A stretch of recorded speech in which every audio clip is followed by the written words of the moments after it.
안녕하십니까. 오늘은 고린도전서 15장 12절에서 13절의 말씀으로 그리스도의 부활이라는 제목으로 하나님의 말씀을 나누고자 합니다. 본 말씀은 그리스도께서 죽은 자 가운데서 다시 살아나셨다 전파되었거늘 내 중에서 어떤 사람들은 어찌하여 죽은 자 가운데서 부활이 없다 하느냐. 만일 죽은 자의 부활이 없으면 그리스도도 다시 살아나지 못하셨으리라. 고린도전서 15장은 부활장입니다. 오늘은 그리스도의 부활에 대해서 생각해보는 시간을 가지고자 합니다. 그리스도께서는 죽은 자 가운데서 다시 살아나셨습니다. 이것을 사복음서에서 증거하고 있습니다.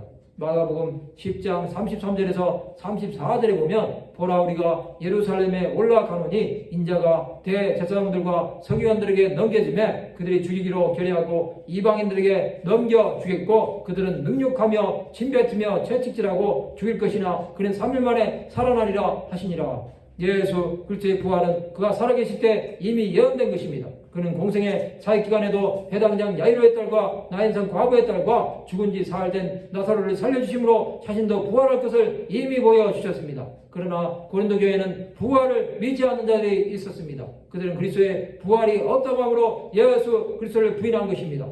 그리스도께서 죽은 자 가운데서 다시 살아나사 잠자는 자들의 첫 열매가 되셨습니다. 부활은 역사적인 사실입니다. 죽은 자의 부활했기에 우리는 소망이 있는 것입니다. 예수께서는 죽은 자 모두를 일으키실 수 있는 전능하신 하나님이십니다. 그를 믿는 자들은 누구든지 마지막 날에 부활하게 됩니다. 그것은 선한 일을 행한 자는 생명의 부활로 나오고 악한 일을 행한 자는 심판의 부활로 나오게 될 것입니다. 이것은 하나님의 말씀에 기록된 사실입니다. 우리는 이것을 믿기에 살아서 주 예수를 믿음으로 부활 생명으로 사는 자들이 된 것입니다. 예수께서 부활할 당시에도 그를 임봉했던 돌무덤의 문이 열렸지만 대제사장들과 장로들은 군인들에게 돈을 많이 주며 그리스도의 부활을 인정하지 않고 그의 제자들이 밤에 와서 우리가 잘 때 그를 도둑질하여 갔다 하라고 거짓말을 퍼뜨렸습니다.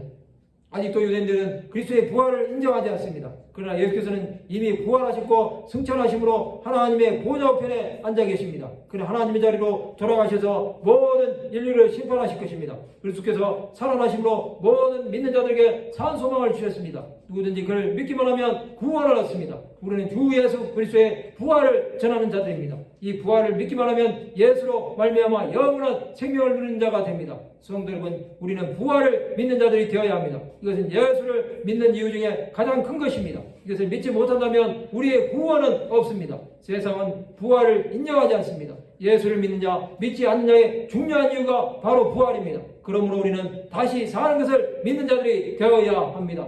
말씀을 마치고자 합니다. 부활을 믿음으로 영원한 생명으로 사는 하나님의 백성들이 되시기를 주님의 이름으로 축원합니다.